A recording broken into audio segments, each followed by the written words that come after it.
já vivi um lindo conto infantil.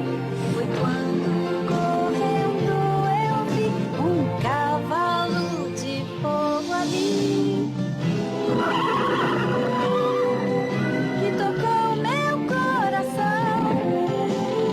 Cavalo de Fogo. Fala pessoal, bem-vindos ao canal Fagulhas. E hoje eu tô trazendo aí pra vocês esse Cavalo de Fogo. Então vamos lá, é um desenho antigo, né? Década de 80, final da década de 80. E acho que teve por aqui lá por 88, qualquer coisa assim. Passou no SBT, ficou muitos anos aí reprisando episódios, porque na verdade só tem 13 episódios e a gente, né? Muita gente aí assistiu, achou que assistiu, sei lá, 50, 60 episódios e era só 13, reprisado por anos, né? Mas enfim, pra mim foi um puta de um desenho bacana, eu lembro de gostar muito de assistir. E conta a história da princesa Sarah, que é essa que tá em cima do cavalo aí, né? Que na dimensão dela, no reino dela lá, a mãe dela acaba morrendo, daí o cavalo de fogo, que é esse que tá aí, que é um cavalo falante, né? Ele leva a Sarah ainda bebê pra terra, aí ela cresce lá tal, depois descobre que o amuleto dela tem mágico, não sei, um negócio assim. E o cavalo de fogo vem de vez em quando, busca ela, leva de volta lá pro reino, onde ela é princesa, né? E onde tem a tia malvada dela, Diabolim. E normalmente é isso aí, eles vão lá pra alguma peripécia que a Diabolim tá fazendo e eles vão lá ajudar. Mas você vê, é um desenho com um tema bem infantil, né? Mas ainda hoje, meus 30 e poucos anos, eu lembro com muito carinho, né? Então gostei muito de trabalhar nesse projeto aí. Bom, vamos falar um pouquinho sobre a modelagem, né? Você percebe que eu não falei nada no começo ali, mas você viu eu fazendo as medidas, né? Em arame, catei um cavalo, uma anatomia de cavalo comum, né? E fiz a estrutura baseada naquela anatomia ali. Depois igual eu faço com os outros bonecos, né? Eu fiz o enchimento, coloquei o alumínio, pus a fita crepe e aí comecei a jogar massa, né, para dar o volume.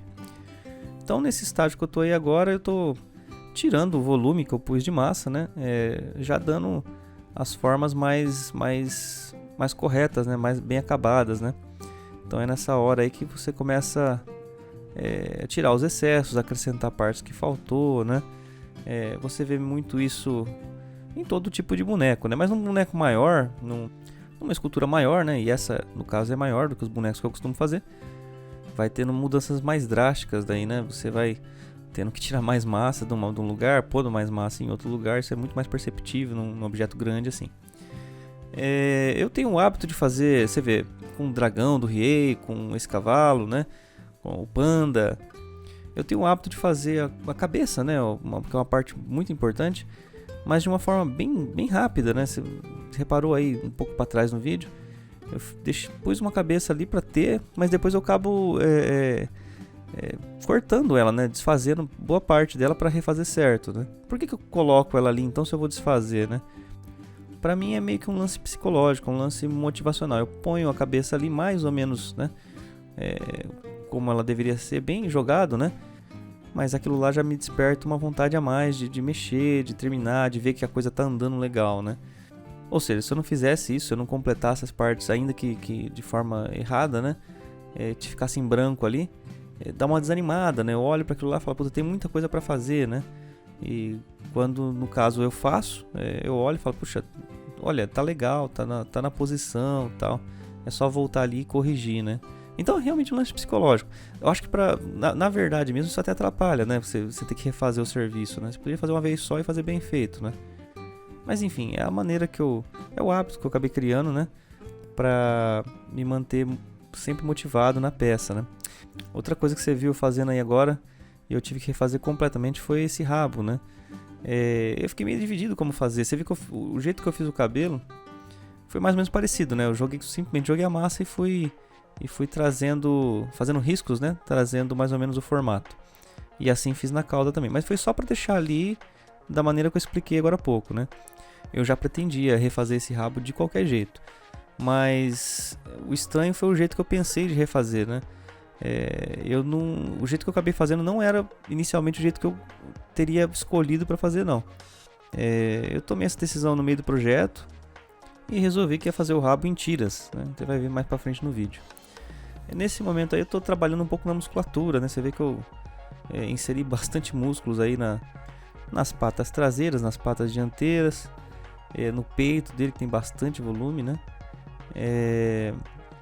Não entendo bolhufas aí de musculatura de equina, né? Eu dei uma leve olhada, lógico, né, na internet, vi algumas fotos, mas eu não fiquei me atendo a detalhes, não. Eu joguei músculos ali nas regiões que achei que devia ter e dá volume e tudo bem. Você viu aí eu fazendo o rabo, né?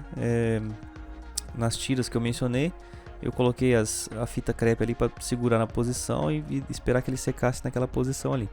Com relação à crina, você vê, eu até aproveitei a primeira que eu fiz, né? Deixei ela centralizada e fiz mais mechas dos dois lados, né? Para ter um volume um pouco maior.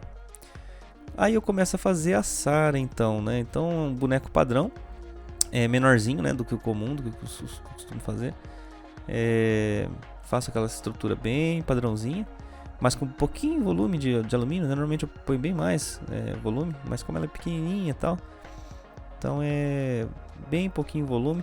E é bem chato isso, você de repente errar no volume, colocar um pouco de volume a mais. Você querer pôr a medida certa é uma cilada, né? Você quer pôr a medida certa, é muito fácil errar para mais, né? E depois você tá pondo a massa, você viu que tá ficando grosso demais, você tem que ficar cortando, e aí vai com alicate, arranca o alumínio que tá por baixo, vira aquela bagunça, né? Então uma dica boa para você seguir sempre que você estiver modelando é R para menos, né?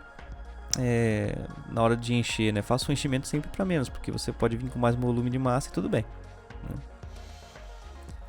Tô fazendo aí os sapatos da Sara. Olha, se você reparar muito assim na minha modelagem da Sara, até do cavalo de fogo, você vai perceber que eu não fiz nesse caso e nesse projeto eu não dei uma grande atenção a detalhes. Você vê a calça da Sara mesmo, né? Eu até pensei, puxa, eu vou fazer isso aqui parecendo um jeans ou parecendo alguma coisa talvez de couro, né? Fazer aquelas... Não é difícil, na verdade. Você põe a massa ali e faz vários pontilhadinhos na onde seria a costura, né? Não é uma coisa difícil. Mas eu decidi fazer o mais simples possível. Então, são as dobras ali que tem na camisa, que a camisa dela é largona, né? Então ela tem bastante dobra tanto na região da cintura quanto na região dos braços, né? Ela fica sobrando nos braços. As mãos eu tive bastante dificuldade de fazer porque é bem pequenininha, né? E eu realmente não gosto de trabalhar com detalhes pequenos. Eu acho uma coisa muito difícil de fazer e me falta paciência, né? Às vezes você tá cutucando aquele pedacinho pequeno do dedo e tal, precisa de um baita jeitinho com bastante cuidado, bastante tempo, para você não fazer uma cagada, você não quebrar o dedo ali, não separar ele da mão. Então, enfim, nessas horas com coisas muito pequenas eu sofro muito, né? Mas eu não fico apalpando também muito, não. Eu deixo assim do jeito que, no mínimo que me deixa contente, e tá tudo bem. Tô fazendo aí o rosto, né? Então tem os cabelos por cima. Eu fiz o volume do cabelo ali, não certinho, né? Talvez como seria o cabelo dela sem o chapéu, né? Eu já fiz meio que prevendo que o chapéu vai ali em cima. Então eu tive que maneirar um pouquinho no volume, né? Bom, daí eu tô fazendo os dois rabos de cavalo que ela usa, né? Padrão da Sara aí. E começa a fazer então o chapéu dela. É um chapéu simples, faço uma base redonda, recorto o miolo. Depois eu faço a tira que vai em cima. Faço também aquelas bolinhas, né? Que na verdade eu fiz semicírculos, né? Em alguns lugares até vi fotografias com círculo completo, mas eu resolvi fazer como semicírculos.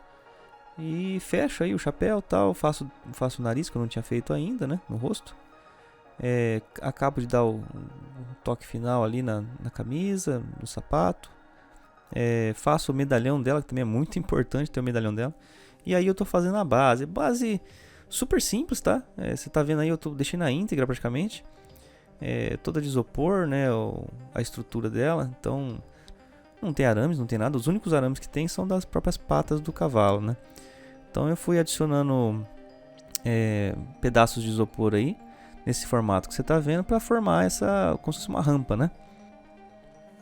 Dei umas tiradas de um pouquinho de material nos cantos e tal. Enfim, deixei no molde que... parecido até que da fotografia de referência, né? Que é uma espécie de um morro inclinado, né? E aí você tá vendo dar o acabamento na base, que é pondo massa de biscuit, né? E vamos começar a pintura então, né? Começo pela base, jogo um marrom bem escuro, que depois vai receber tinta seca, né? Em tons mais claros, né? Mas enfim, eu começo pelo marrom escuro, depois eu pinto o vermelho que tem no cavalo. O cavalo só tem duas cores praticamente, né? O vermelho e o roxo. Então jogo o vermelho aí, que é uma cor um pouquinho mais fraca, se eu errar não tem problema. E depois vou vir com o roxo aí, praticamente todo o corpo dele. Só os olhos que não, né? Então pinto todinho ele de roxo. É um tom assim, eu até me disseram que talvez não esteja no tom exatamente igual, mas tá bem próximo, né, do tom do desenho. E você vê, outra grande razão é que eu não tive que misturar, né? Essa tinta aí, eu tenho um tubo dela desse tom aí, né? Um tubo grande dela. Então me pareceu inteligente simplesmente usar ela assim, né? Pura. Esse meu roxo não pegou muito bem em cima da massa laranja. Mas, embora eu tenha passado mais mãos, né? Pra fixar bem, em alguns pedaços que ficou um pouquinho leve do laranja ainda, eu gostei, porque deu uma cara de meio aveludado, ficou um negócio bacana. Aí eu tô fazendo aquela pintura seca, né? Por cima do marrom escuro. Então eu vim primeiro com cinza, para dar um aspecto de rocha, de pedra, né? E depois eu passo um marrom bem clarinho. Então assim, eu gostei bastante do resultado. Se tiver algo novo para fazer nesse sentido, eu vou fazer acho que igualzinho. E aí você está vendo eu pôr por cima, né, a serragem, né, colorida. Cola e joga a serragem. Eu usei um pouquinho de serragem marrom, mas a maior parte serragem verde como grama, né? E aí eu começo a pintura então da Sarah, né? Eu venho fazendo a calça dela no azul claro, pinto as botas no marrom meio escuro, passo pro branco então da camisa, né? É bom sempre você começar pelas partes mais claras da pintura, né? Porque se você errar e acabar pintando uma parte que não era para ter pintado, né? Depois se essa parte for uma parte mais escura, você consegue corrigir com certa facilidade, né? Passando por cima da tinta clara, né? Mais clara. Então eu costumo sempre, pelo menos a maior parte das vezes, fazer dessa maneira, né? Faz tempo que eu não falo, né, que tinta que eu uso, mas dá pra ver aí nas cenas, né? Eu tô usando tinta acrílica. Eu comecei usando tinta para tecido e foi uma grande mudança. Trocar para tinta acrílica realmente é um outro mundo, é bem melhor de usar. Então fica a dica aí para quem estiver começando, né? Bom, pessoal, de pintura é isso aí. Valeu por ter chegado até aqui e vamos conferir como é que ficou então.